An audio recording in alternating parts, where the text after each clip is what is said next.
सभी का स्वागत है सम्राट क्लासेस में। आज बिहार बोर्ड कक्षा 10वीं का हिंदी का पेपर था, तो हम लोग आज फर्स्ट शिफ्ट का हिंदी का पेपर जो पेपर कोड F है उसका सभी प्रश्नों का उत्तर देखने जा रहे हैं, ऑब्जेक्टिव प्रश्नों का। तो चलिए देखते हैं। पहला प्रश्न है, गुरु नानक की रचनाओं का संग्रह किसने किया? तो इसका सही आंसर होगा ऑप्शन नंबर बी, गुरु अर्जुन देव ने 1604 ईस्वी में गुरु नानक की रचनाओं का संग्रह किया था। अगला क्वेश्चन है, इस मुसलमान हरिजनन पे कोटिन हिंदू वारी, यह किस कवि का कथन है?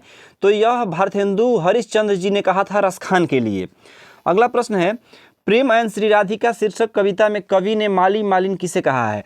तो इस कविता में कवि ने माली और मालिन राधा और कृष्ण को कहा है। अगला प्रश्न है, स्वदेशी शीर्षक कविता किससे संकलित है? तो इसका सही आंसर होगा ऑप्शन नंबर ए, प्रेम घन सरस्व से। युग पंथ किस कवि की रचना है? तो इसका सही आंसर होगा सुमित्रा नंदन पंत। अगला प्रश्न है, ग्रामीण जीवन का यथार्थवादी चित्रण प्रेम घन रचित किस काव्य में है? तो इसका सही आंसर होगा भारत सौभाग्य में, option number B. Mir Munshi ने किस कवि का वध किया था? तो इसका सही आंसर होगा घनानंद का। अगला प्रश्न है, 30 कोटि संतान नग्न तन, यह पंक्ति किस कवि शीर्षक कविता की है? तो इसका सही आंसर होगा भारत माता। अगला प्रश्न है, निम्न में से कौन कविता भारत में जनतंत्र के उदय का जय घोष है? तो इसका सही आंसर होगा जनतंत्र का जन्म।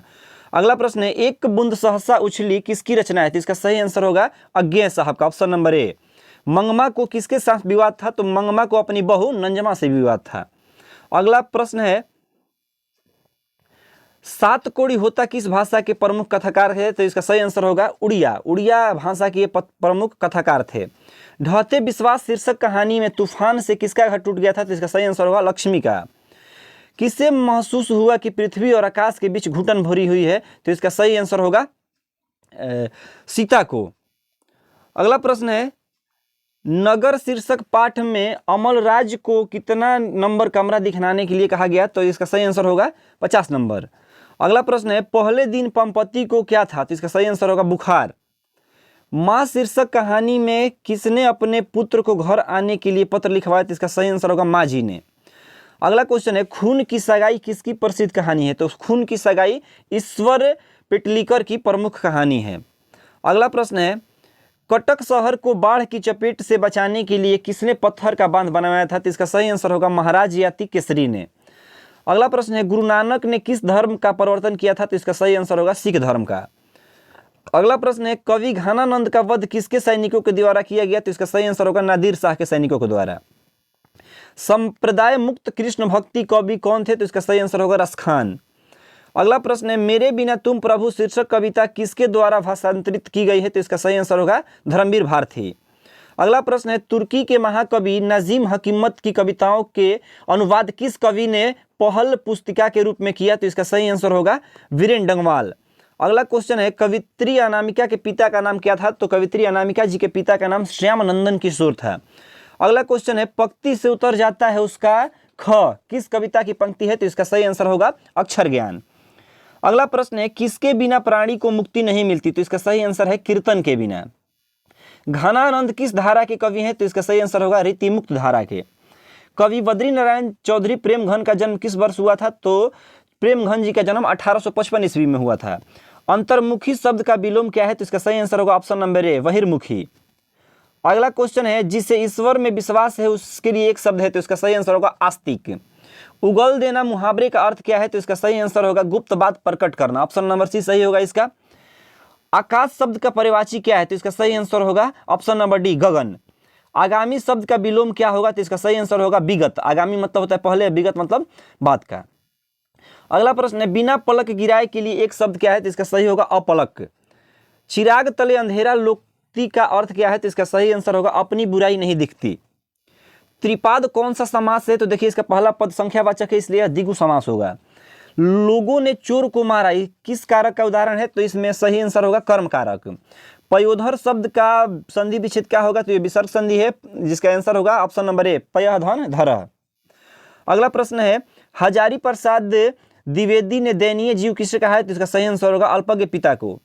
किस शासक ने ऐसा सिक्का चलाया जिस पर नागरी लिपि में रामसिंह शब्द अंकित था? तो इसका सही आंसर होगा बादशाह अकबर ने।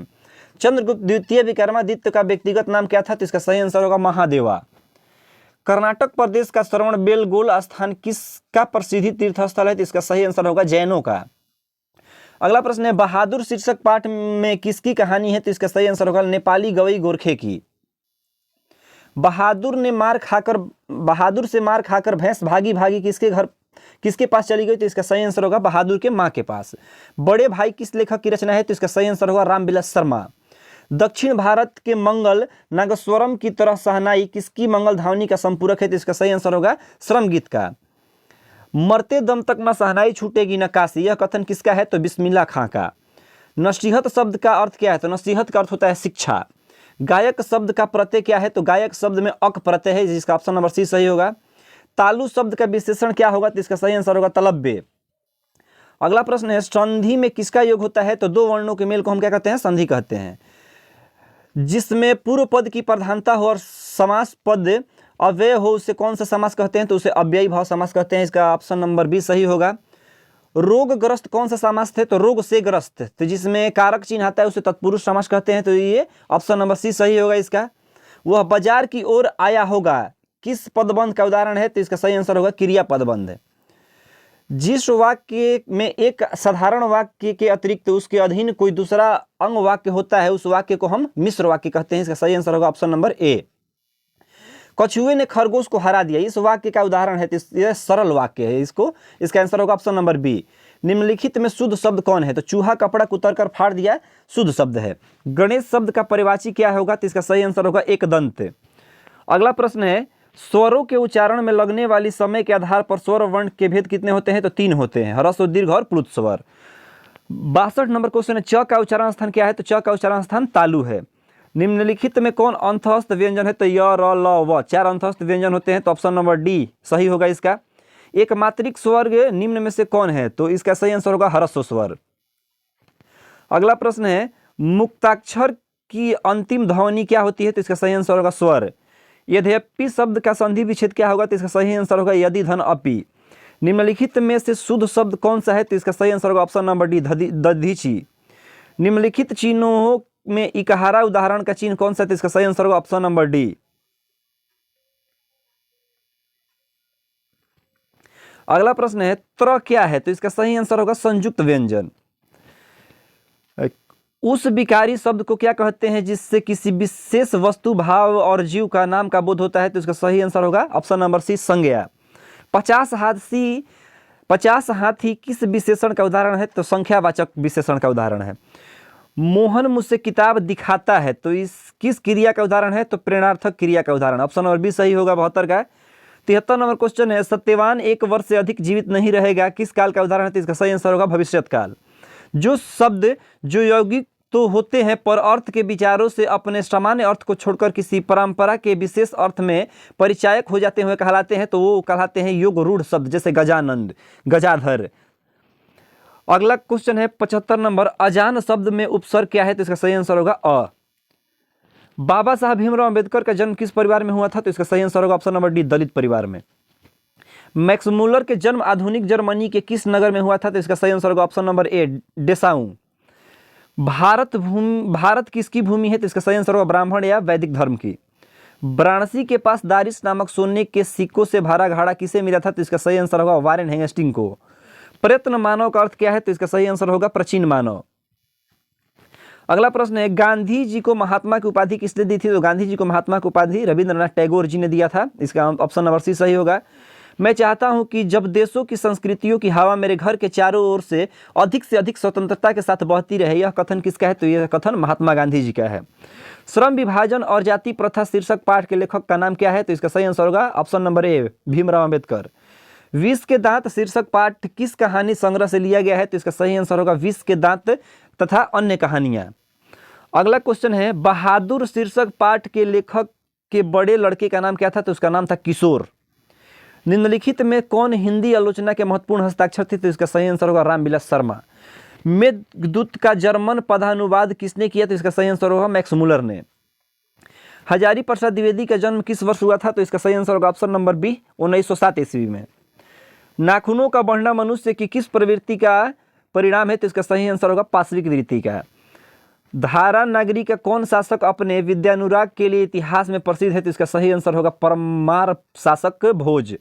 आज्ञा शब्द का लिंग क्या है? तो ये आज्ञा जो शब्द है वो स्त्रीलिंग है। वाष्प क्या है? तो वाष्प जो है तत्सम है। अगला प्रश्न है श्रीमान शब्द का स्त्रीलिंग रूप क्या है? तो इसका सही आंसर होगा श्रीमती। लड़का का बहुवचन क्या होगा? तो लड़के। संज्ञा या सर्वनाम के जिस रूप से वाक्य के अन्य शब्दों के साथ उनका संबंध सूचित हो उसे क्या कहते हैं? तो इसका सही आंसर होगा कारक। में पर किस कारक की विभक्ति है? तो अधिकरण में पे पर। इसका सही आंसर होगा ऑप्शन नंबर ए अधिकरण। हिमालय से गंगा निकलती है, तो यहाँ पर अलगाव हो रहा है, तो आपादान से अलगाव। इसका सही आंसर होगा ऑप्शन नंबर बी। हिंदी में कितने सर्वनाम है? तो हिंदी में कुल 11 सर्वनाम होते हैं। इसका सही आंसर होगा ऑप्शन नंबर सी। मेरा एक कुत्ता है जो भोपाल से लाया गया है, किस सर्वनाम का उदाहरण है? तो ये संबंधवाचक सर्वनाम का उदाहरण है, जिसका सही आंसर होगा ऑप्शन नंबर ए। जो संज्ञा सर्वनाम की विशेषता बतलाए उसे हम विशेषण कहते हैं, तो इसका सही आंसर होगा ऑप्शन नंबर डी। तो जो भी विद्यार्थी इस चैनल पर नए हैं तो सबसे पहले चैनल को सब्सक्राइब कर लीजिए और वीडियो अपने दोस्तों के पास शेयर कीजिए ताकि वो भी अपना ऑब्जेक्टिव प्रश्न को मिला ले। और आगे कल संस्कृत का एग्जाम है, तो कल भी संस्कृत का जितने भी ऑब्जेक्टिव प्रश्न हैं सबका आंसर की सबसे पहले इस चैनल के माध्यम से जारी होगा। धन्यवाद।